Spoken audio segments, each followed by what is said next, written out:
أعوذ بالله من الشيطان الرجيم. بسم الله الرحمن الرحيم.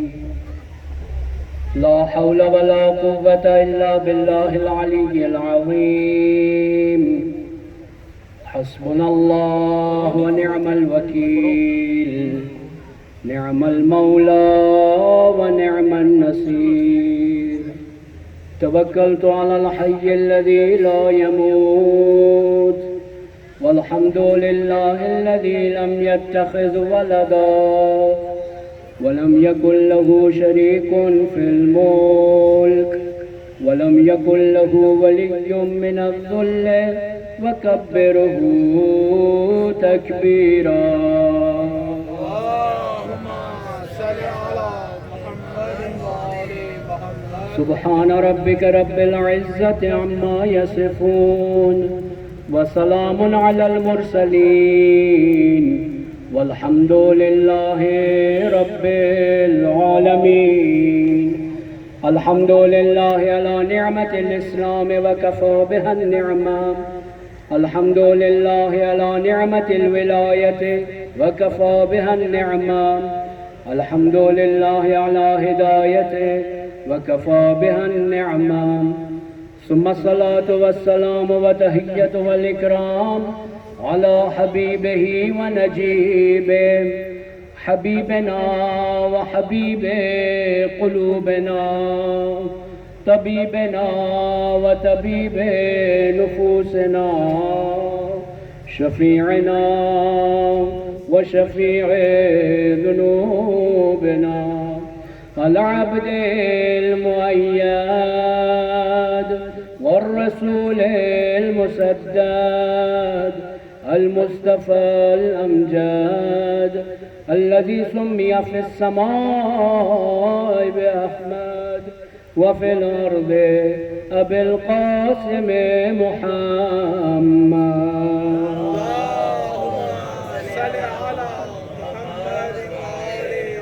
وعلى آله الأطيبين الأطهرين المنتجبين الهداة المهديين سيما الإمام المنتظر المهدي روحي وأرواح العالمين لتراب مقدمه الفداء. يا رب الحسين بحق الحسين اشف صدر الحسين بظهور الحجة. يا كاشف الكرب عن وجه الحسين عليه السلام اكشف كربي بحق أخيك الحسين عليه السلام. صلوات محمد.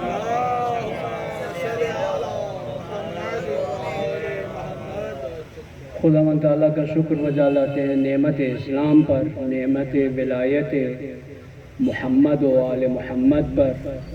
اس کے شکر گزار ہیں کہ اس نے ہمیں نعمت ہدایت عطا فرمائی، نعمت امامت عطا فرمائی، نعمت ولایت عطا فرمائی.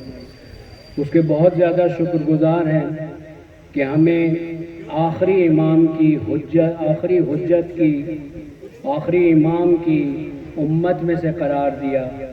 اس کے بہت زیادہ شکر گزار ہیں.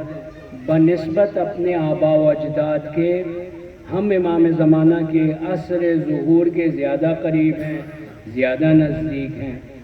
خداوند تعالیٰ کی بے شمار نعمتوں پر جنہیں ہم جانتے ہیں، جنہیں ہم نہیں جانتے، جن کو ہم شمار کر سکتے ہیں، گن سکتے ہیں، جن چیزوں کو ہم سمجھ سکتے ہیں، ان سب پر شکر ادا کرتے ہیں. اور ان چیزوں پر بھی شکر ادا کرتے ہیں کہ جو خداوند تعالیٰ نے ہمیں عطا فرمائی ہیں. وہ نعمتیں جو ہم استعمال کرتے ہیں، جنہیں ہم پہچانتے ہیں یا جنہیں ہم نہیں پہچانتے. اس قدر خداوند تعالیٰ نے خصوصاً مومنین کو نعمتیں عطا فرمائی ہیں کہ گلہ و شکوہ کی گنجائش ہی نہیں ہے.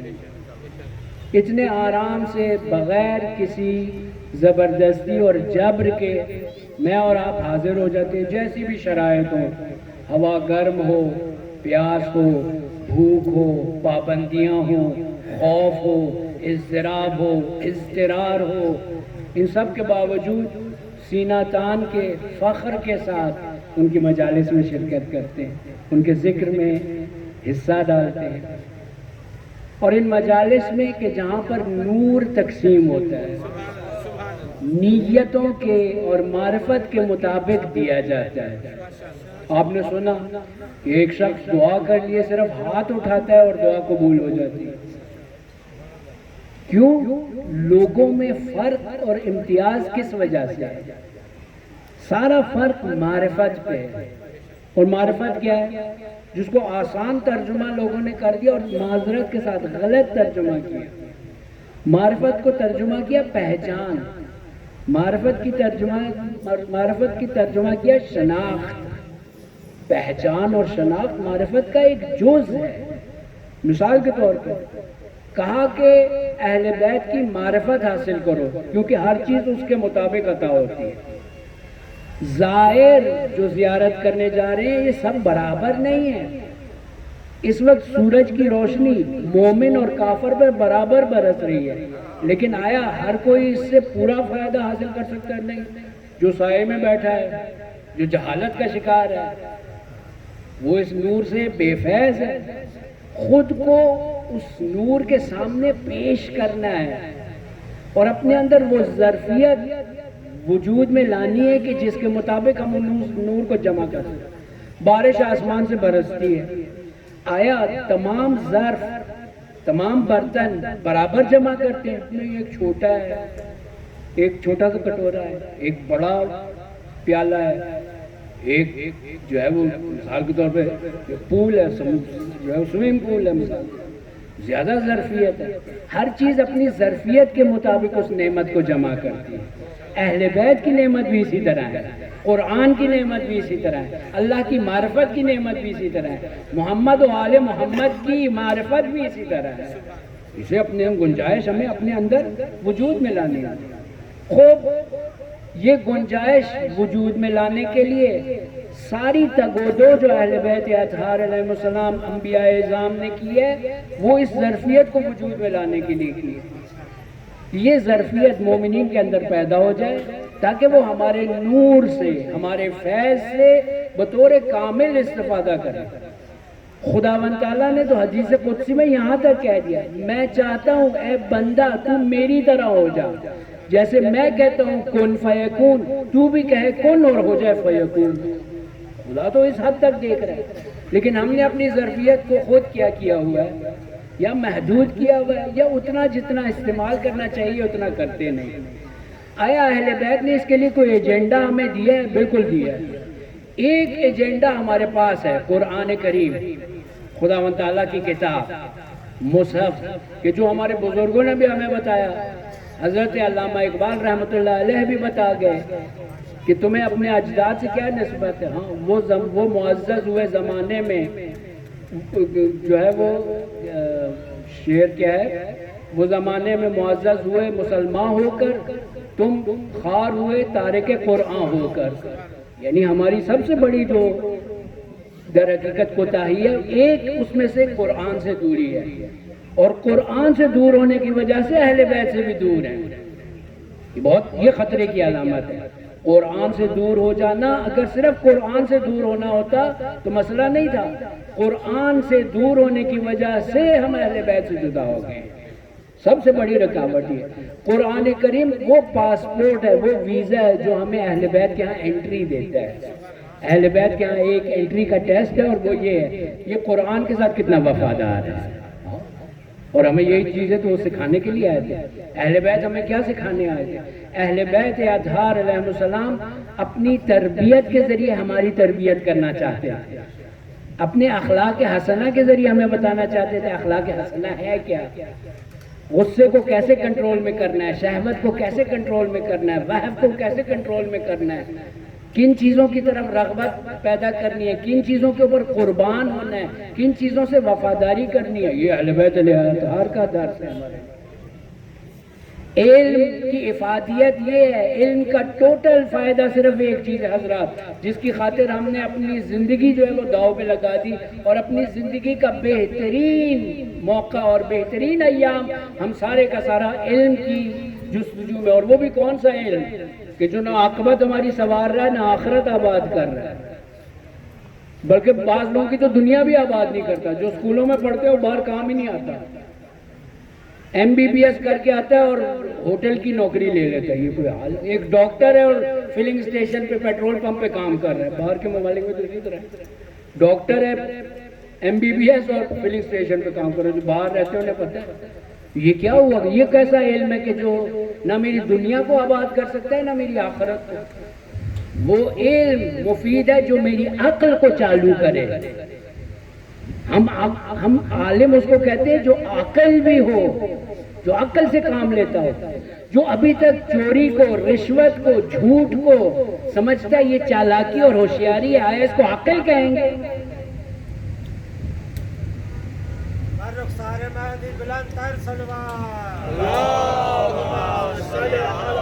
یہ بڑے باریک نقطے ہیں حضرات، کہ اگر اس نقطے میں سے صرف ایک نقطہ آج میں آپ کو آپ کے حوالے کرنے میں کامیاب ہو گیا تو میں نے اپنی اور آپ کی زحمت، پوری ان 40 دنوں کی زحمت مکمل ہوگی. بلکہ میں بات یہ کہوں گا، ایک نقطہ اگر ہمیں ان 10-15 عرائض میں سے جو میں عرض کرنے جا رہا ہوں اگر آپ نے سمجھ لیا، واللہ قسم اب تک کی آزادی رہی کا حق ادا کر دیا.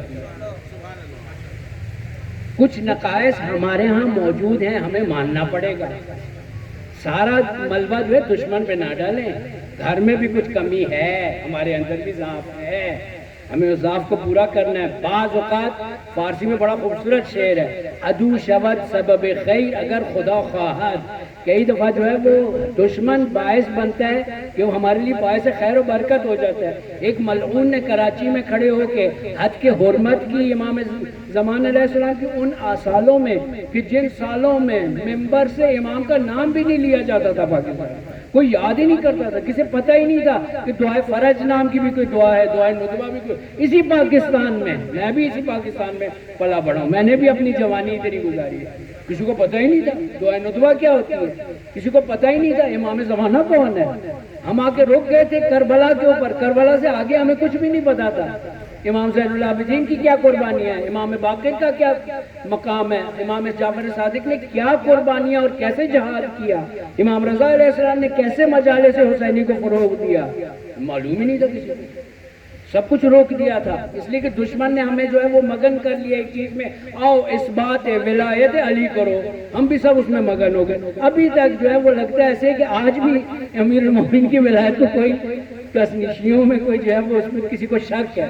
خدا کے بندے آگے چلو، ولایت سے آگے چلو، آگے بڑھو. ولایت کے بعد اطاعت ہے.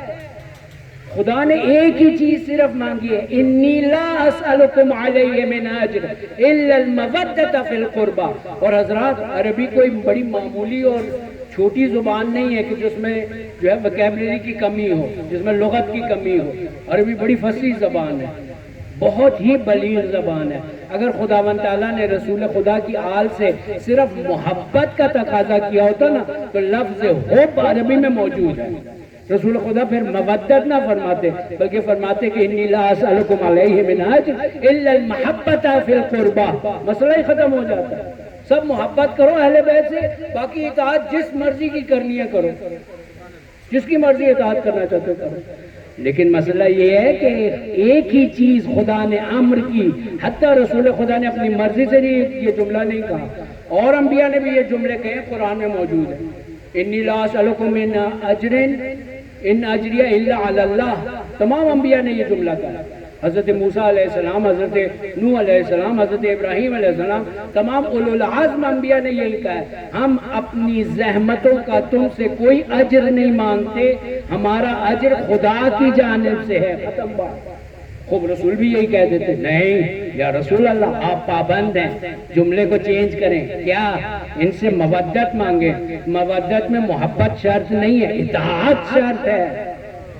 تمہیں اچھے لگتے ہیں نہیں لگتے، تمہیں پسند ہے نہ ہو، کوئی اس قسم کی کوئی بات ہی نہیں ہے. تم نے اطاعت کرنی ہے اور وہ بھی بے چون و چرا اطاعت کرنی ہے، ورنہ تم نے اجر رسالت ادا نہیں کیا. اجر رسالت یہ ہے کہ علی کی اطاعت ہو، حسنین کی اطاعت ہو، باقرین کی اطاعت ہو، صادقین کی اطاعت ہو، امام رضا کی اطاعت ہو، اور ان تمام ائمہ کی اسی طرح اطاعت ہو جیسے خدا اور رسول کی اطاعت ہو. اگر تو مطیع ہے فرمان ائمہ طاہرین کا تو شیعہ بھی ہے، اگر نہیں ہے تو شیعہ نہیں. شیعہ یعنی ساتھ چلنے والا، شیعہ یعنی جس کی اپنی مرضی نہیں ہے. آپ دیکھیں ان چیزوں کو نہ سمجھنے کی وجہ سے کتنی خرابیاں پیدا ہوئی. آج تو الحمدللہ شیعہ سنی کا مسئلہ ہی ختم ہو گیا، خدا کا شکر ہے. اب تو یہ ٹرمینالوجی ختم، یہ پرانی ہو گئی ہے. اب ہم کہتے ہیں حسینی اور یزیدی. ایک ہندو بھی جو ہے وہ حسینی ہو سکتا ہے، بالکل ہو سکتا ہے. آیا کوئی کافر حسینی ہو سکتا ہے؟ جی ہاں ہو سکتا ہے. حسینیت پہ البتہ کافر پہ رہے گا نہیں، ممکن ہی نہیں ہے. سچا حسینی کافر نہیں ہو سکتا، سچا حسینی عیسائی نہیں ہو سکتا. سچا حسینی اگر شروع میں ہے تو دل میں، جس طرح تقیہ ہمارے ہاں باقیوں کے ہاں بھی تقیہ ہے. اس وقت آدھے سے زیادہ عالم اسلام تقیہ میں ہے. یو اے ای کی عوام دل سے سب اسرائیل سے نفرت کرتے ہیں، لیکن ان میں جرت نہیں ہے، تقیہ کیے بیٹھے ہیں. ہمیں برا بھلا کہتے تھے نا، شیعہ تو تقیہ کرتا ہے، اپنا اصلی دین چھپا لیتا ہے. جی ہاں، تقیہ ہمارے دین کا حصہ ہے. ائمہ طاہرین نے ہمیں سکھایا ہے جہاں پر ایمان خطرے میں ہو تقیہ کرو. ایمان خطرے میں، نہ جان، ایمان خطرے میں ہو وہاں تقیہ کرو. آپ کے پاس اتنی لاجک نہیں ہے کہ اس کا جواب دے سکیں، تقیہ کریں، کوئی بات نہیں. جائیں اس کا جواب حاصل کریں، آپ جواب دیں. اور جواب موجود ہے حضرات، جواب بالکل موجود ہے. علم کو اس لیے استعمال کروں تاکہ میری عقل چالو ہو جائے. ہم عالم اس کو مانتے ہیں جو عاقل بھی ہو، اور عاقل کی شرط یہ ہے کہ کیا ہے، وہ پاکی اور طہارت اور نجاست میں فرق کرتا ہے. نجس نہیں کھاتا. کیوں نہیں کھاتا؟ عاقل ہے، کہتا ہے یہ میرے لیے مضر ہے. آج ہم ماسک پہن کے کیوں پھرتے ہیں؟ ہاں ڈرتے ہیں. بعض لوگ سمجھتے ہیں یہ دیکھو یاری بزدل ہے، منہ پہ ماسک چڑھایا. جو ایسا سوچتا ہے وہ بزدل اور بے وقوف ہے اور احمق ہے. نہیں نہیں، میں نے فی الحال دعا پڑھی ہوئی ہے، کوئی ضرورت ہی نہیں ہے. خدا نے کہا دعا کے ساتھ ساتھ دوا بھی استعمال کرو. صادق آل محمد کی خدمت میں آیا ہے. آقا جان مجھے بیماری ہے، میرے لیے دعا کریں. امام ہے، ارادہ کریں. صرف دعا تو دور کی بات ہے، ارادہ کریں ہر چیز ٹھیک ہو سکتی ہے. کہا کہ جاؤ دوا لو. کہا یہاں امام اگر دوائی لینی تھی وہ ٹھیک ہونا تھا تو پھر آپ کا کیا فائدہ؟ کہا عین حدیث بیان کر رہا ہوں، الدواء عندکم والدعاء عندنا. دوا تمہارے پاس ہے اور اس دعا کی شفا ہمارے پاس ہے. ہاں یہ کہ دوا اثر کرے، عقل استعمال کرو. خدا نے پہلے اس کا علاج خلق کیا ہے، رعایت کرو. حکم رعایت کا دیا. کیا ائمہ طاہرین بیمار نہیں ہوتے تھے؟ کسی اور کی بیماری کے بارے میں ہمیں پتا ہو یا نہ پتا ہو، امام زین العابدین کا بیمار ہونے کا تو پتا ہے نا، تو کیا دعا کر کے ٹھیک نہیں ہو سکتے تھے؟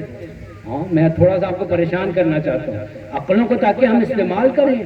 ائمہ طاہرین معجزے کے ساتھ نہیں زندگی گزارنا چاہتے تھے، بالکل ایک عام انسان کی طرح زندگی گزاری. سید الشہداء کو پتا تھا کہ میں جہاں جا رہا ہوں اس راستے میں ایک حتمی خطرہ یہ ہے کہ میری جان جو ہے وہ قربان ہو سکتی ہے، جس کے لیے امام تیار تھے. لیکن امام جزئیات میں داخل نہیں ہوئے کہ اور کون کون شہید ہوگا، کیسے کیسے شہید ہوگا، کہاں کہاں شہید ہوگا، کس طرح سے شہید ہوگا، اس کی تفصیل میں نہیں گئے. امام آیا جاننا چاہتے، جان سکتے تھے، جی بالکل جان سکتے تھے، بالکل قرآن کی طرح. کھولوں تو نظر آئے گا، نہ کھولوں تو نظر نہیں آئے گا. ائمہ طاہرین کے سامنے ہر چیز قرآن کی طرح، کتاب کی طرح.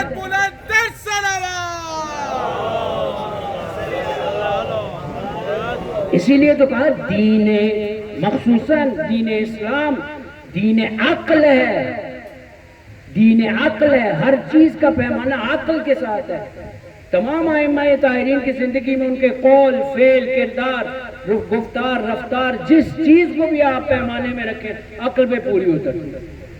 امام نے تمام حجتیں پوری کی.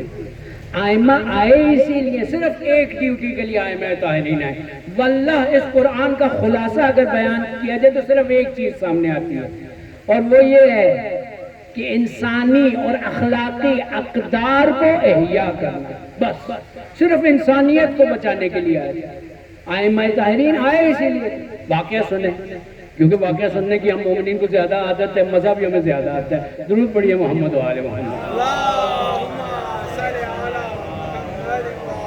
سیدنا امیر المومنین علی ابن ابی طالب علیہ السلام. تشریف فرما ہے. 3 جوان آتے ہیں ایک شخص کا گریبان پکڑے ہوئے. کہا یا علی اس نے ہمارے والد کا قتل کیا، اس کا قصاص کرے. امیر المومنین نے پوچھا ہاں بھائی تم نے قتل کیوں کیا؟ کہا یا امیر المومنین میں چرواہا ہوں، اونٹ اور بکریاں چراتا ہوں. میرے ایک اونٹ نے ان کے والد کے باغ کے کچھ پتے کھا لیے. ان کے والد نے ایک پتھر اٹھایا، زور سے مارا، اونٹ مر گیا. میں نے وہی پتھر اٹھا کے واپس مارا، ان کا باپ مر گیا. کہا خوب اگر تم نے اعتراف پہ جرم بھی کیا ہے اور جانتے بھی تھے تو میں تو قصاص کروں گا. کہا میں حاضر ہوں، صرف مجھے مہلت دے 3 دنوں کی. میرا باپ بھی مر چکا ہے، تھوڑی سی جائیداد اور خزانہ چھوڑ گیا تھا. مجھے اتنا وقت دیں کہ میرا ایک چھوٹا بھائی ہے تاکہ وہ خزانہ بھی ضائع نہ ہو، میرا بھائی جو ہے وہ بھی اس کی محرومیت کی وجہ سے بیچارہ تباہ نہ ہو جائے. میں 3 دن جاؤں گا، جا کے اس کا مسئلہ حل کر کے واپس آ جاؤں گا. حضرت نے فرمایا آیا کوئی ضامن ہے، ضمانت دینے والا ہے تمہاری؟ کوئی ضامن ہے؟ پیچھے مڑ کے اس نے قوم کی طرف دیکھا، کہا یہ جو شخص کھڑا ہوا ہے اس کو میں اپنا ضامن بناتا ہوں. امیر المومنین نے اس شخص کی طرف دیکھا، کہا یا ابا ذر، اے ابو ذر. گویا کہ ابو ذر کو اپنا ضامن بنایا تھا. کہا یا ابا ذر تم اس شخص کو نہیں جانتے ہو، آیا اس کے ضامن بنو گے؟ ابو ذر نے کہا کہ یا امیر المومنین میں اس کا ضامن ہوں. کہا دیکھو اگر یہ واپس نہ آیا 3 دن میں تو حد تمہارے اوپر جاری ہوگی. کہا سمن و طاعت یا امیر المومنین میں اس کا ضامن ہوں. خوب وہ شخص چلا گیا. 3 دن بڑی تیزی سے گزر گئے. شام ہو گئی تیسرے دن کی، ابھی تک کوئی واپس نہیں لوٹا. شام کی نماز کے بعد دیکھا وہ شخص ہانپتا ہوا تھکا ہوا آیا. کہا یا امیر المومنین سلام علیکم. امیر المومنین وعلیک السلام. کہا کہ الوعدہ وفا، میں نے وعدہ کیا تھا اور جو ہے وہ وفا کرنے آیا. خوب حد جاری کرنے. کہا تم تو بھاگ سکتے تھے، کیوں نہیں بھاگے؟ جان بچا لیتے، کون تمہیں پکڑ سکتا؟ کہا میں نے آپ سے وعدہ کیا تھا، میں نہیں چاہتا تھا بعد میں ایک رسم وجود میں آ جائے کہ لوگ وعدہ کر کے توڑ دیتے ہیں. امیر المومنین مسکرائے. کہا اچھا. کہا ابو ذر تم تو اس کو جانتے نہیں تھے اور ہو سکتا ہے یہ بھاگ جاتا، پھر تم نے کیوں جو ہے وہ ضمانت قبول کی؟ کہا یا امیر المومنین میں کسی کے بھروسے کو نہیں توڑنا چاہتا. میں نہیں چاہتا تھا عرب میں مشہور ہو جائے کہ ایک شخص نے میرے پر بھروسہ کیا، مجھے ضامن مقرر کیے، میں اس کے بھروسے کو چھوڑ دوں، میں اس کے بھروسے کو توڑ دوں. یہ میں نہیں چاہتا تھا رسم بن جائے. اتنی دیر گزری، وہ 3 جوان بھی آ گئے. کہا یا امیر المومنین ہم نے اسے معاف کیا، ہم نے اسے چھوڑ دیا، ہم نے اسے بخش دیا. امیر المومنین کہا اچھا وجہ بتاؤ، تم قصاص سے کیوں دستبردار ہو گئے؟ کہا یا امیر المومنین ہم چاہتے تھے عرب میں یہ رسم نہ ہو، بخش دینے کی رسم نہ ٹوٹ جائے، معاف کر دینے کی رسم نہ ٹوٹ جائے. امیر المومنین مسکرائے اور سب آپ نے اس سے کیا حاصل کیا؟ کیا سکھا رہے ہیں امیر المومنین؟ اگر وعدہ کیا تو وعدہ نبھاؤ، اگر کسی نے بھروسہ کیا تو بھروسے کو قائم رکھو، بھروسے کو ٹوٹنے نہ دو، بھروسے کو ختم نہ ہونے دو، اور اپنے معاشرے میں عفو بخشش، معاف کر دینا، درگزر کر دینا، دلوں کو کینے سے پاک رکھنا. اللہ اکبر. صادق آل محمد فرماتے جس کے دل میں کینہ ہو وہ جنت میں داخل نہیں ہوگا واللہ، یعنی آخر میں حدیث کے واللہ بھی اضافہ کیا. اصل ائمہ طاہرین کی روایات اور اخلاقی حدیث کو آپ دیکھیں ہے یہ صرف تربیت، غصے کو پی جانا، معاف کر دینا. یہ صرف قصے کہانیاں ہیں تاکہ ہم سے وہ پڑھیں اور کہیں واہ واہ کتنی اچھی شخصیات، ایک نعرہ حیدری لگاؤ اور گھر چلے جاؤ سو جاؤ. لیکن اپنے ایک رشتہ دار کو معاف نہیں کرنا، کسی کی توبہ قبول نہیں کرنا. بڑے نے چھوٹے کی جانب ہاتھ بڑھایا، چھوٹا کر رہا ہے. یہ تربیت ہے اہل بیت میں. ایک مومن دوسرے مومن سے دل میں کینہ رکھے اور امید یہ رکھے کہ اہل بیت اس کی شفاعت کریں گے. اس مومن کے دل میں کینہ ہو ہی نہیں سکتا. حب اور بغض بالکل ہے، کس نے کہا نہیں؟ امام صادق علیہ السلام فرماتے ہیں کہ کسی نے سوال کیا، کہا یا امام حل الدین حب البغض؟ آیا حب اور بغض دین کا حصہ ہے؟ امام نے فرمایا آیا حب و بغض دین کے علاوہ دین کچھ اور ہے ہی حب و بغض۔ اللہ سے محبت کرنی ہے، اہل بیت سے محبت کرنی ہے، جن سے محبت کر رہے ہیں انہی کی اطاعت کرنی ہے، انہی کے نقش پر چلنا ہے۔ آپ دیکھیں آج ایک بہت بڑا فتنہ شروع ہوا پاکستان میں، کیا کہا کہ جی لعن شیعہ جو ہے وہ زیارت عاشورہ میں لعن، ایک تو جو ہے سب کو کچی جماعت سے پڑھانا پڑے گا۔ اگر لعن گالی ہے تو سب سے پہلے یہ گالی کی انٹروڈکشن قرآن میں خداوند تعالیٰ نے خود کی ہے۔ لفظ لعنت اللہ علی الکافرین ہے یا نہیں؟ لعنت اللہ علی الکاذبین ہے یا نہیں؟ لعنت اللہ علی الفاسقین ہے یا نہیں؟ یہ ظالمین ہے یا نہیں؟ ظالم، فاسق، کافر، ان سب پہ جو ہے وہ خدا کی لعنت ہے۔ تو پھر ہم تو کہیں گے سب سے پہلے انٹروڈکشن جو ہے وہ لعن کا خدا نے کرایا۔ ہم بھی خدا کی تقلید کرتے ہیں، جیسے خدا نے کہا ہم بھی کہیں گے، ہم بھی ظالم کو کہیں گے لعنت اللہ علیہ، کسی کو اچھا لگے یا نہ۔ البتہ لعن گالی نہیں ہے، کیوں؟ اگر گالی ہوتی تو قرآن میں نہ ہوتی، قرآن میں گالی نہیں ہو سکتی، ممکن ہی نہیں، سوال ہی پیدا نہیں ہوتا۔ ادب کی کتاب ہے، اخلاق کی کتاب ہے، اور ائمہ ہمیں سکھا کے گئے ہیں کہ ادبو، اپنے آپ کو ادب سکھاؤ بخلق اللہ، خداوند اللہ کی اخلاق کے ساتھ، جیسے خدا کا اخلاق ہے وہی اپناؤ۔ خدا کا اخلاق قرآن میں ظالم کو لعن کرو، فاسق کو لعن کرو، باطل کو لعن کرو۔ پس لعن در حقیقت گالی نہیں ہے، فروع دین میں سے اصول دین، بنیادی عقائد ہیں، یعنی وہ چیزیں جن پر عقیدہ رکھنا لازمی ہے، توحید، عدل، نبوت، امامت، قیامت، ان 5 چیزوں کے اوپر عقیدہ رکھنا لازمی ہے۔ فروع دین در حقیقت کسی بھی طرح اصول دین سے کم نہیں ہے۔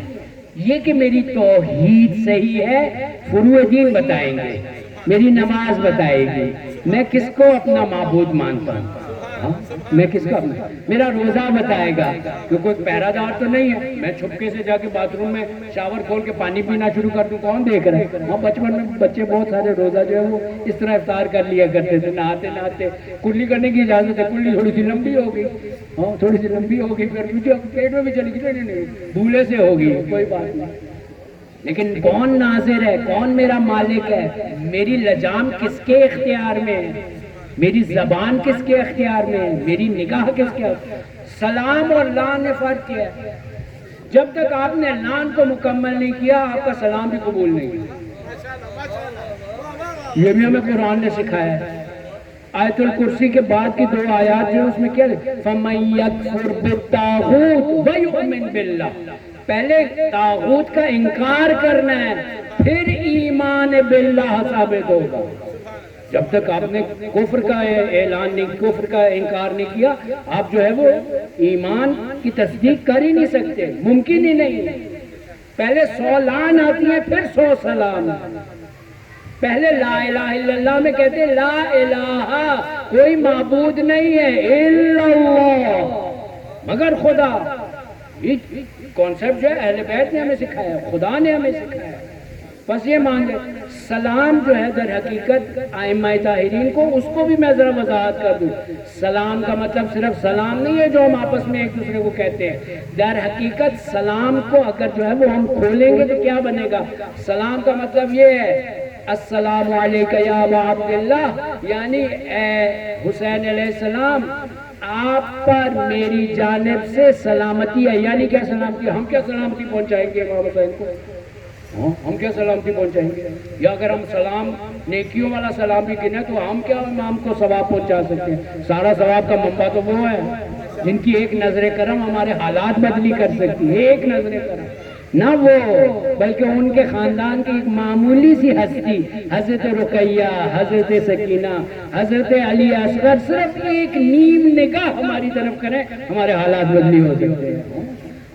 تو امام حسین کو ہم کیا سلامتی کو اگر کھولیں تو کیا نکلتا ہے؟ سلامتی کا مطلب ہے یا ابا عبداللہ، میری جانب سے آپ کو کوئی خطرہ لاحق نہیں ہے. یعنی کون سا خطرہ؟ یعنی میں جھوٹ نہیں بولوں گا کہ آپ پریشان ہو، میں دغا نہیں کروں گا کہ آپ پریشان ہو، میں کسی مومن کے بارے میں دل میں کینہ نہیں رکھوں گا آپ پریشان ہو، میں سود کی کمائی گھر میں نہیں لاؤں گا کہ آپ پریشان ہو، میری ان آنکھوں سے گناہ نہیں ہوگا تھا کہ آپ پریشان ہو، میں ان کانوں کو غلط چیزوں کو سننے کے لیے استعمال نہیں کروں گا تاکہ آپ پریشان ہو. اہل بیت کی پریشانیاں یہ ہیں، اہل بیت کی نگرانیاں یہ ہیں، اہل بیت کا خوف یہ ہے. ہمارے بعد امت کا کیا ہوگا؟ کیا رسول خدا نے اس واقعے کے مطابق جس کی گواہ ام المومنین حضرت عائشہ ہے، رسول خدا جس وقت جنت البقیع میں تشریف لے گئے تو بار بار کہہ رہے تھے امتی امتی امتی، یعنی ایک ہی روگ تھا رسول خدا کو، اپنی امت کا، میرے بعد ان کا کیا حال ہوگا؟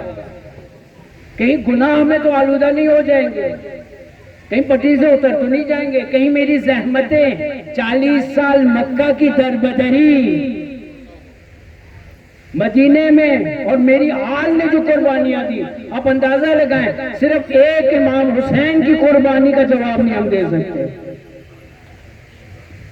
نہ امام حسین، حتیٰ جو ہے وہ آپ کے معمولی ترین صحابی بلال حبشی کا ہم جو ہے وہ جواب نہیں دے سکتے. امام حسین علیہ السلام کے اصحاب کہ جو آپ کے ساتھ تھے، معمولی ترین وہ ترک غلام جو قاری قرآن تھا کہ جس کے ساتھ آپ نے وہی کیا جو علی اکبر کے ساتھ کیا وداع کیا. امام حسین علیہ السلام نے اپنا چہرہ علی اکبر کے چہرے کے ساتھ رکھ دیا. یہی منظر اپنے ترکی غلام کے ساتھ بھی کیا ہے. آپ سوچیں کہ جو اپنے بیٹے اور اپنے غلام میں کسی قسم کا تمائز نہیں رکھتا، وہ کیا اپنے نبی کی امت کو بھول جائیں گے؟ یا آپ کے خیال میں آج اہل بیت کی پریشانی آپ لوگ نہیں ہیں؟ بہت زیادہ ہے. آج امام زمانہ کا سب سے بڑا روگ یہ ہے امت کس طرف جا رہی ہے. حالت دیکھ لیں امت کی. وہ جن کو ہم دشداشا پہنے ہوئے دیکھتے تھے اور کہتے تھے کیا نور علی نور ہے مکہ میں، کیا نور علی نور ہے UAE اور امارات میں، سب کے سب اسرائیل کے ساتھ ایک ہو گئے، فلسطینیوں کے سب نے بلا دیا. ہاں کدھر گیا اسلام؟ کون سا اسلام ہے؟ آج پتا چلا ہے اختلاف یزیدیت اور حسینیت کا یہ ہے، حسینی اپنا ایمان اہل بیت سے لیتے ہیں، یزیدی کہیں اور سے لیتے ہیں. خوب اہل بیت نے کس طرح سکھایا معرفت کو. میں کس طرح اضافہ کروں، زیادہ آپ کا وقت نہیں لوں گا. معرفت کو کیسے، ایک ہی راستہ ہے حضرات، اس راستے کے علاوہ کوئی راستہ نہیں، اور وہ راستہ ہے تقویٰ کا. پہلی وصیت امیر المومنین کی، اتقوا اللہ اتقوا اللہ اتقوا اللہ، تقویٰ اختیار کیا. تقویٰ کوئی مشکل کام نہیں ہے، اخلاق اپنانا مشکل کام ہے، نیکی کرنا مشکل کام ہے. نیکی میں پیسے دینے پڑتے ہیں، صدقہ دینا پڑتا ہے، روزہ رکھنا پڑتا ہے، نمازیں پڑھنی پڑتی ہیں. جیسے جو ہے وہ مومن کی 5 علامات بیان کی گئی، ان میں سب سے پہلی 51 رکعت نماز ہے. ہمارے ہاں 17 رکعت کوئی پڑھ لے ہم کہتے ہیں ماشاءاللہ عارف باللہ ہے کہ وہ 17 رکعت واجب پڑھ لے. اچھا اہل بیت کو بھی ہم سے اتنی توقع ہے، واجبات ادا کرو، محرمات سے بچو، والسلام. حرام مرتکب نہ ہو، حرام کا ارتکاب نہ کرو. کیوں؟ حرام کھینچ کے انسان کو 30,000 کے لشکر میں شامل کر دیتا ہے. نمازیں وہ بھی پڑھتے تھے، شیمر بھی اہل نماز تھا، جائیں تاریخ پڑھیں. شیمر نے 22 حج کیے ہیں، کوئی مذاق کی بات ہے؟ پیدل. میں اور کھولوں تو آپ پریشان ہو جائیں گے، مولانا صاحب نئی باتیں بتا رہے. مسئلہ یہ کہ آپ نے اس ممبر سے جو ہے وہ حق سننے کی عادت کب تک کی ہے؟ آپ نے تو ہمیشہ کہا ہے وہ چیزوں جو تھوڑا سا مزہ ہے، انٹرٹین ہو جائیں، وہ بھی اپنی گلوکاری آپ کو سنا دے، ہم گھر جا کے آرام سے اللہ اللہ خیر سلام اگلا محرم دیکھا جائے گا. بعض تو جو ہے چیلوں پہ وداع کر رہے ہوتے ہیں، حالانکہ یہ آغاز ہے، شہادت کے ساتھ آغاز ہوا تھا نہ اختتام. اختتام امام زمان علیہ السلام نے آ کے کرنا ہے. اور میری اور آپ کی خوش نصیبی بھی ہے اور پریشانی بھی ہے، ہم آخری امام کی حجت ہیں. چاہے ہم تیار ہو یا نہ ہو، امام نے آنا ہے. جب امام ظہور کر گئے اب توبہ کا وقت نہیں ہے، اب وقت نہیں ہے، اچھا بیٹا ذرا مجھے اصول دین پڑھا دو، ذرا مجھے میری تجوید ٹھیک کر دو، میری قرآت ذرا ٹھیک کر دو، دیکھو مجھے حلال اور پاک۔ حضرات ہر چیز کا آغاز اس کتاب کے مطابق دین اور اہل بیت کے قریب کوئی شخص بغیر طہارت کے نہیں آ سکتا، والسلام۔ اور جب تک طہارت جسم نہیں ہوگی طہارت روح کا ہونا ناممکن ہے۔ فکری طہارت آ ہی نہیں سکتی۔ سب سے پہلی طہارت جسم ہے، جسم پاک ہوگا تو روح پاک ہوگی، روح پاک ہوگی تو عقل پاک ہوگی، عقل پاک ہوگی تو قلب پاک ہوگا، قلب پاک ہوگی تو افکار پاک ہوگی، عادات پاک ہوگی، زندگی پاک ہوگی، دوستیاں پاک ہوگی، کاروبار پاک ہوگا، ہر چیز پھر پاکوں کے ساتھ ہمارا رشتہ بنے گا، ورنہ خدا نے حد لگا دی، انما یرید اللہ لیذھب عنکم الرجس اہل البیت ویطہرکم تطہیرا، یعنی رجس کو آپ سے دور رکھا ہے، رجس ان کے قریب نہیں آ سکتا، نہ یہ کہ یہ رجس کے قریب جائیں، خدا نے روکا ہوا ہے، نہیں آ سکتی۔ اہل بیت کی محبت ہر دل میں، جن کے دل میں ہے شکر کریں، سجدہ شکر بجا لایا کریں، خدایا تیرا شکر ہے اتنی آسانی سے حب علی میرے دل میں ہے، حب حسین میرے دل میں ہے، حب امام زمانہ میرے، اور پھر اگر یہ ہوگا تو پھر مومنوں سے بھی آپ کو محبت ہوگی، کینہ نہیں ہوگا، لیکن اگر آپ کے دل میں مومن کے لیے کینہ ہے تو پھر اپنا بندوبست کر لیں، پھر خلوت میں بیٹھ جائیں، اپنا حساب کتاب کریں، دیکھیں کہاں پہ نجاست پائی ہے، کہیں مال کی نجاست تو نہیں ہے، کہیں سود تو نہیں آیا، کہیں کسی مومن کا دل تو نہیں توڑا ہوا، کسی رشتہ دار کا حق تو نہیں ضائع کیا ہوا، اگر یہ ہے تو ان کو جلدی سے جبران کریں، نکالیں۔ زمین، گھر، جائیداد کتنی اہمیت رکھتی ہیں، جائیں قبرستان میں جا کے دیکھ لیں، صاحبان جائیداد کہاں گئے، کہاں ہے، اپنے ساتھ کیا لے گئے، اتنا ہی کپڑا لے کے گئے جتنا ایک غریب لے کے جاتا ہے، اس سے زیادہ نہیں لے کے۔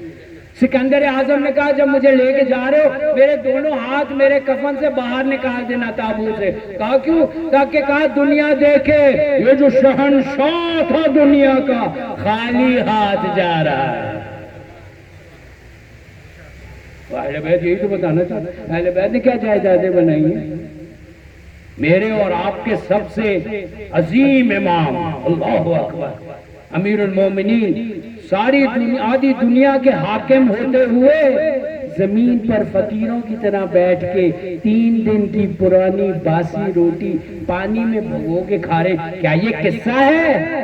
تو پھر جو پڑھ رہے ہوتے ہیں فضائل علی اس سے پوچھنا چاہیے تمہاری فیس 10,000 کیوں ہے؟ میں نے تو بہت کم ریٹ بولا، اسی لیے لوگ ہنس رہے کہ اس دنیا میں رہتے ہیں یہ آغا صاحب ان کو پتہ ہی نہیں، 10,000 تو ان کے ڈرائیور کی پہ بھی نہیں ہوگی، وہ جو ساتھ پرنا لے کے آئے اس کی بھی نہیں۔ علماء کا بھی یہی حال ہے، یہ نہیں ہے کہ صرف یہ بیماری ہے، نہیں یہ وبا ہے، یہ کووڈ-19 سے زیادہ خطرناک ہے، وہ تو پھر کنٹرول ہو جاتی ہے، اس کو کون کنٹرول کرے گا؟ جو شخص خدا کے رازق ہونے میں شک کر رہا ہے، پتہ نہیں کل میرا خدا مجھے روٹی دے گا یا نہیں دے گا، لیکن جو اپنے آپ کو رازق سمجھ رہا ہے یہ لوگوں کی کیا ہدایت کرے گا؟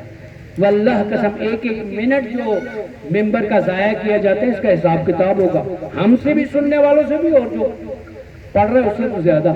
تم کیا دیکھے گئے؟ میں اکثر لوگوں کو کہتا ہوں کہ مجلس سے اٹھنے کے بعد کاغذ پینسل نکالیں، کیا کیا سیکھا، اب کیا کیا کرنا ہے۔ پہلا درس یہ میں اپنے جسم سے شروع کروں، میری کمائی پاک ہونی چاہیے، خالص ہونی چاہیے، پاک کھاؤں گا تو پاک بنے گی، تو پاک سوچوں گا شبہ نہیں آئے گا، خدا کے ہاتھ کتنے ہیں، خدا کے پیر کتنے ہیں۔ پھر میں اونٹ پٹانگ چیزوں کو سجدہ نہیں کرتا پھروں گا، کیونکہ میرا مسجود صرف ایک ہے۔ کیا ائمہ نے کہا ہمیں سجدہ کرنا؟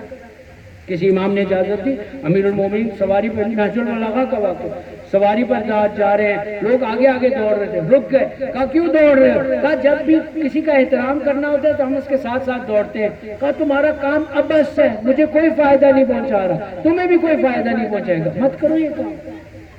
واللہ قسم آج اگر حضرت امیر حاضر ہوتے خون کے آنسو روتے امت کے اوپر ہماری بعض رسموں کی وجہ سے۔ آئیں اپنے آپ کو ٹھیک کریں، ابھی سے ارادہ کریں. واللہ قسم اسی مجلس میں جتنے لوگ بیٹھے ہوئے، میں اس سرزمین پہ گفتگو کر رہا ہوں جہاں جس کی تاریخ مجھے معلوم ہے، جو علم ہے اس پورے علاقے میں تشیع کا مذاق نہیں ہے. سید بہاؤالدین اور سید احمد کی اولاد یہاں بیٹھی ہوئی ہیں، اور یہ پرچمدار تھے اسلام کے اس خطے میں. وہ چیزیں احیاء ہونی چاہیے. میرا رنگ روپ، میری چال چلن، میری گفتار کردار ائمہ جیسی ہونی چاہیے. نہ بعض جو اپنے آپ کو فقیر کہتے ہیں لیکن فقیر نہیں ہیں، ان کے حالات آپ کے سامنے ہیں. آئیں میں اور آپ تہذیب سے شروع کریں، تہذیب نفس، اخلاق. کیوں ہمارے اسلام میں یا تشیع میں طلاق کا ریٹ اتنا زیادہ ہو؟ کیوں؟ میرے لیے سوال ہے. یہ کیسا مولائی ہے؟ کس امام نے اپنی زوجہ کو طلاق دی جو ہم بھی رسم بتا لیں؟ کیا رسول خدا نے نہیں فرمایا کہ جس گھر میں طلاق جاری ہو اس گھر پر خدا کا عذاب ہے؟ کہا میں ناپسند کرتا ہوں اس مکان کو جہاں پر صیغہ طلاق جاری ہے. کہا ناپسندیدہ ترین حلال، کہ جس کو ایک معمولی چیز سمجھو. کیا صرف جو ہے وہ ملنے ملانے کی وجہ سے، زمین کے مسئلے کی وجہ سے، پیسے کی وجہ سے؟ کتنی معمولی چیزیں ہیں. بعض جھگڑوں کا آدمی سنتا واقعی آدمی کو ہنسی آتی ہے. خوب اس کا علاج کیا ہے؟ تہذیب نفس، اس کے علاوہ کچھ نہیں. اخلاق، ادب. اپنے آپ کو قرآن کے حضور میں دیکھے، اپنے آپ کو ہمیشہ اہل بیت کے سامنے دیکھے. ہماری ہی قوم میں گزرے ہیں وہ لوگ کہ جو ان ایام کا، ان مجالس کا تقدس رکھتے تھے، احترام رکھتے تھے، پیر نہیں پھیلاتے تھے. مثال کے طور پہ جو ہے وہ خاص طور پہ عاشور کے 10 دنوں میں چارپائیاں الٹی کر دیتے تھے. گزرا ہے وہ زمانہ، زیادہ دور نہیں، ہم نے بھی سنا ہے، دیکھا ہے، بعض نے دیکھا بھی ہے. ٹیلی ویژن نہیں چلتا تھا 10 دنوں میں. اللہ اکبر، بڑی قربانیاں دی گئی ہیں، بڑی رشادت. اور جو یہ نعرہ لگا رہے ہیں، ہاں جنہوں نے جو ہے وہ، ہم اگر سلام تسلیم ہوتے ہیں امام حسین علیہ السلام کے آگے تو رد کرتے ہیں ان کے مد مقابل کو. بسم اللہ، اگر تم سلام کر رہے ہو یزید کو تو پھر رد کرو حسین کو، اگر جو رد ہے تو بات پوری کرو، عادی نہیں. اگر جو ہے وہ یزید کو لبیک یا یزید کہنا ہے تو پھر اس طرف سے امام حسین کو بھی رد کرنے کی جرات کر کے ذرا دکھاؤ، پھر ہم دیکھتے ہیں تمہارے ساتھ کیا ہو. یا ہوا ہے جو ہو رہا ہے. جو تمہارے بڑے بڑے مالک تھے، پیسہ دینے والے تھے، ان کی حالت دیکھ لو. امریکہ کہاں گیا اس کا روب و دبدبا؟ ہاں کہاں گیا وہ سائنس کی ٹیکنالوجی کہ جی دنیا میں میڈیکل سائنس میں سب سے آگے. آج ٹاپ لسٹ کے اوپر سب سے زیادہ اموات کس ملک کی ہیں؟ جن کا اپنا صدر جو ہے وہ بیمار ہو گیا، ہاں اس کو بھی نہیں کنٹرول کر سکے. میں نہیں کہہ رہا ہوں کہ خداوند تعالیٰ ایک وائرس کے ذریعے بہت سارے امتحان لیتا ہے. خدا مومنین سے بھی امتحان لے رہا ہے، مومنین کی بھی اموات ہوگی، لیکن مومن ہر حال میں سرخرو ہے، چاہے غازی ہو یا شہید ہو. بچ گیا تب بھی کامیاب ہے، اگر مارا گیا تب بھی شہید ہے. ان کی طرح نہیں ہے، ان کا بچ گیا تب بھی عذاب میں ہے، اگر مارا گیا تو زیادہ عذاب میں ہے. بلکہ وہ جو بچ رہے ہیں وہ زیادہ عذاب میں ہے. دنیا میں ایک ایک لمحہ جو گناہ ہمیں گزار رہے ہیں وہ آخرت میں اور ڈبل عذاب ملے گا. مومن اس دنیا سے جلدی چلا جائے تو اس کو فائدہ ہے، بلکہ مومنین کی تو اکثر دعا اور خواہش ہوتی خدا جلدی اٹھا لے. ائمہ طاہرین نے ہمیں یہی سکھایا. آئیں حضرات، 40 کے دن آئیں، زیارت 40 کا ترجمہ ضرور گھر پہ پڑھیے گا اور دیکھیں اس میں کیا جملہ امام جعفر صادق علیہ السلام سے منسوب ہے. امام فرماتے ہیں، جملہ بڑا خوبصورت ہے کہ خدایا پتہ ہے حسین نے کربلا میں کیا کیا؟ حسین نے بذل مہجتہ فیک لیستنقذ عبادک من الجہالہ وحیرت الضلالہ. بذل کیا کہتے ہیں؟ یعنی عطا کرنا، بخشش کرنا. حسین نے مہجہ، عربی زبان میں خون کے مختلف نام ہیں. مہجہ اس خون کو کہتے ہیں جو جگر سے تازہ تازہ بن کے آیا ہو، صاف ستھرا ہو، خالص ہو، کا بذلہ مہجہ، اپنا تازہ جگر کا خون خدایا تیری راہ میں دیا، فیک تیرے لیے دیا، کیوں؟ لیستنقذ عبادک من الجہالہ، تاکہ تیرے بندوں کو جہالت سے بچا سکے۔ ساری کوشش حسین کی ہے اور کچھ بھی نہیں ہے، ایک ایجنڈے پہ اہل بیت نے کام کیا ہے، امت کی نجات والسلام، اس کے علاوہ کچھ نہیں تھا۔ اب آپ دیکھیں جو غربت اور پریشانیاں اہل بیت نے دیکھی، رسول خدا کی تنہائی، رسول خدا نے قلم و دوات مانگا نہیں دیا، کیا گزرا رسول خدا کے اوپر؟ جناب سیدہ کی مظلومانہ شہادت، 18 سال بھی کوئی عمر ہے حضرت؟ آج کے دن اہل بیت کے سارے غم دوبارہ تازہ ہو رہے ہیں، ایک ایک لمحہ اہل بیت کو یاد آ رہا ہے، اور وہ بھی اہل بیت میں کس کو؟ جناب زینب۔ میں اور آپ کیوں جمع ہوئے ہیں؟ ایک بی بی کو پرسہ دینے کے لیے۔ ارے کون سی بی بی؟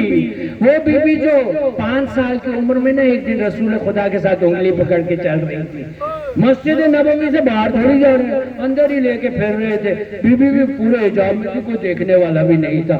چلتے چلتے اچانک بی بی کی عبا پیر میں آئی، گر پڑی۔ رسول خدا نے جھاڑا، پوچھا بیٹا چوٹ تو نہیں آئی نا؟ میری زینب کو ہاں پریشانی تو کوئی نہیں ہے؟ بی بی نے کہا نہیں۔ مطمئن ہو گئے گھر لے۔ جیسے ہی بی بی زینب داخل ہوئی نا اپنے والد کی حجرے میں، جیسے ہی ماں پہ نگاہ پڑی، دھاڑے مارتی ہوئی ماں سے لپٹ گئی، ہائے میری جگر گشا زینب رو کیوں رہی ہے؟ کیا ہوا میرا بیٹا؟ میری بچی کیا ہوا؟ کہا اماں پتہ کیا ہوا؟ چلتے چلتے میری ابا میرے پیروں میں آگے میں گر گئی۔ میری بیٹی کوئی چوٹ لگی؟ تکلیف ہوئی؟ کوئی درد ہے؟ کہا نہیں۔ کیا کوئی دیکھ رہا تھا؟ کہا نہیں۔ پھر رو کیوں رہی ہو؟ کہا کچھ دیر کے لیے میرے سر سے حجاب اتر گیا۔ مدینہ ہے، دست شفقت رسول ہے، کوئی مدینے میں دیکھنے والا بھی نہیں ہے، چوٹ بھی نہیں آئی، تھوڑا سا حجاب، وہ بھی 5 سال کی بچی ہے۔ زینب کو پرسہ دینا ہے، شروع سے آئے زینب کے ساتھ ایک ایک لمحہ گزارنا ہے۔ وہ دن بھی بی بی زینب نے دیکھا، ہاں باپ، اور وہ بھی کون؟ علی، شیر مردان، اللہ اکبر، قوت پروردگار علی۔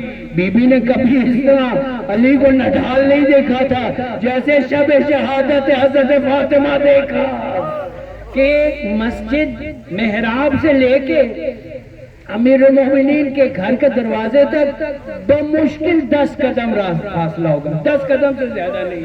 یہ 10 قدم 3 مرتبہ زمین پر علی بیٹھ گئے۔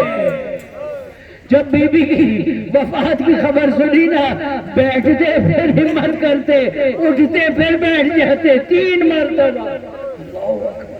اور بی بی زینب یہ سارا دیکھ رہی ہے، عمر کتنی ہے؟ یہی 4-5 سال، سب کچھ اپنی آنکھوں کے سامنے دیکھا۔ اللہ اکبر۔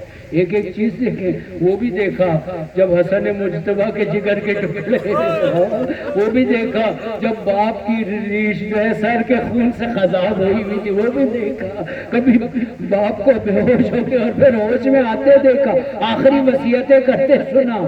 لیکن بی بی کا حوصلہ بلند تھا، اگر ماں چلی گئی بھائی تو ہے نا، باپ تو ہے، باپ چلا گیا بھائی تو ہے نا، حسن چلا گیا ارے حسین تو ہے نا، لیکن جب حسین چلا گیا،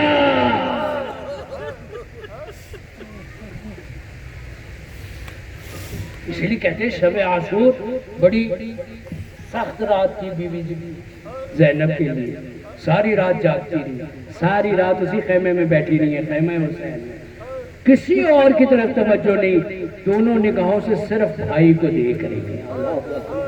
اللہ اکبر۔ کیسے مشہور ہے، بی بی زینب جب تک حسین کا دیدار نہیں کر لیتی تھی اس وقت تک نماز میں نہیں کھڑی ہوتی تھی، پہلے حسین کے چہرے کو دیکھتی سے پھر جا کے نماز پڑھتی تھی۔ اللہ اکبر، اللہ اکبر۔ ہمارے بعض علماء نے فرمایا، کہا نماز میں چاہتے ہو نا کہ جو ہے روح حسینی پیدا ہو تو جس وقت اقامت پڑھ لی نا تو کہو السلام علیکہ یا ابا عبداللہ، پھر کہو اللہ اکبر۔ دیکھو اس نماز کی لذت، اللہ اکبر، اللہ اکبر، اللہ اکبر۔ بی بی زینب ہے کہ کس طرح 11ویں کو کربلا کے شہداء کو ودا کر کے گئی، یہ صرف دل زینب جانتا ہے۔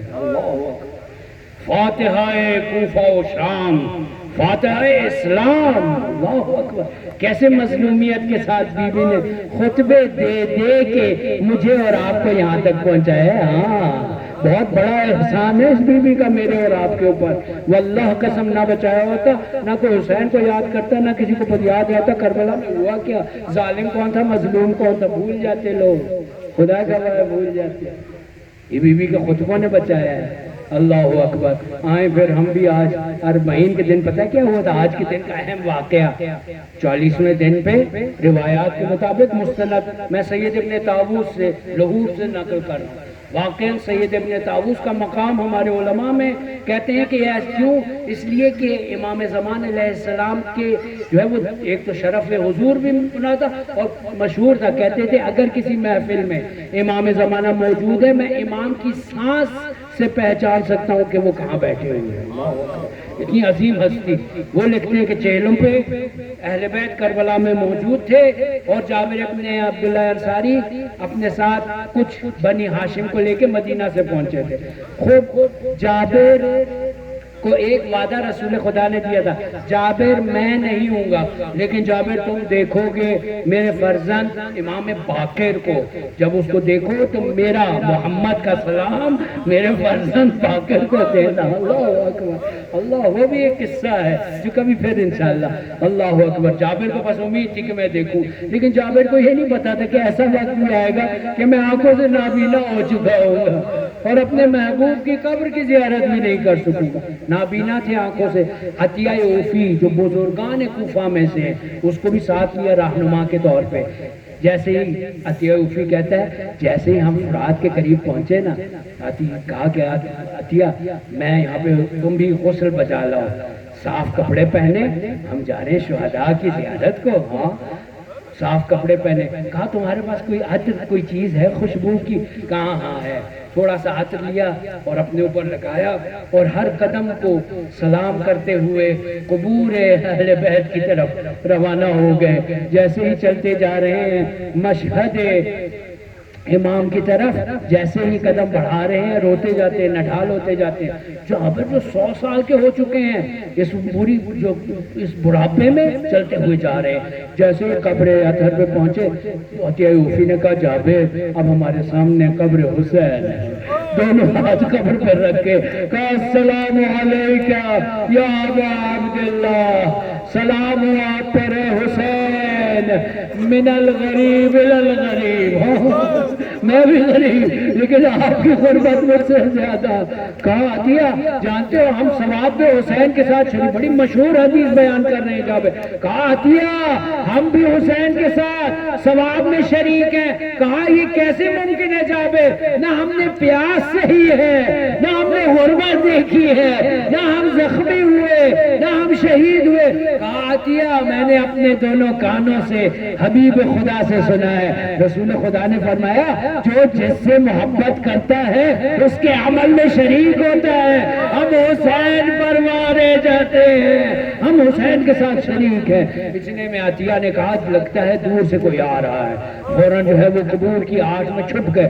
کہا دیکھتے رہو مجھے بتاتے رہو۔ کہا لگتا ہے قافلہ ہے۔ کہا غور سے دیکھنا کہیں دشمن نہ ہو، آج کل دشمنوں کا پہرا بھی ہے۔ اچھا جیسے جیسے قریب آتے ہیں مجھے بتاؤ۔ عطیہ بتاتا جا رہا تھا، ہاں اب اتنے قریب ہو گئے، لگتا ہے ان کے ساتھ مستورات بھی ہیں۔ کہا اور بتاؤ عطیہ۔ کہا کہ یہ دیکھو یہ ان کے آگے آگے بھی ایک شخص چل رہا ہے اونٹ پر، سب اونٹ پر سوار ہیں، کچھ گھوڑ سوار بھی ان کے ساتھ ہیں۔ کہا عطیہ اور بتاؤ۔ اچانک عطیہ بتانے کے بجائے پریشان ہو گیا۔ کہا جابر رو کیوں رہا ہے؟ دھاڑے مار مار کے عطیہ رو رہا ہے، سر پیٹ رہا ہے۔ کہا عطیہ بول تو صحیح۔ کہا خواتین نے اپنے اونٹوں کے بیٹھنے کا انتظار نہیں کیا، خود کو اونٹوں پر سے گرا دیا ہے، انتظار نہیں کیا، زمین پر گر گئی ہے، یہ خاک اپنے سر میں ڈال رہی ہے۔ کہا عطیہ اٹھ، یہ دشمن نہیں ہو سکتے، یہ اپنے ہیں، مجھے لے چل۔ عطیہ دھاڑے مار رہا ہے۔ کاش جابر تیری آنکھیں کسے دیکھ رہا ہوں؟ ارے فرزند رسول امام زین العابدین آ رہے ہیں۔ زین العابدین نے دور سے دیکھا، کون؟ جابر آ رہا ہے، صحابی رسول آ رہا ہے، علی کی یادیں آ رہی ہے، ارے حسین بابا کا صحابی آ رہا ہے۔ امام زیادہ مشتاق، زیادہ شوق کے ساتھ تیزی سے چلتے آ رہے ہیں۔ جیسے ہی قریب ہے کہا السلام علیکم یا جابر، ارے جابر تجھے سلام ہو، ہم مظلوموں کا سلام ہو۔ جابر آؤ میں تمہیں بتاؤں کربلا میں کیا ہوا۔ ارے جابر یہاں علی اکبر کو برچھی لگی، جابر یہاں پہ قاسم کا لاشا پامال ہوا، جابر یہاں عباس کے بازو کٹے، جابر یہاں حسین زین سے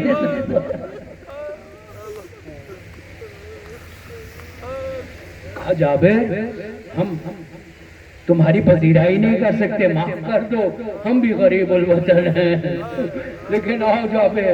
اتنا تھا مستورات جمع ہوئی نوحہ خانی کی، قبر حسین پر سب جمع ہو گئی، لیکن پھر امام نے کہا اب سب ہٹ جائیں، بہن آ رہی ہے بھائی سے۔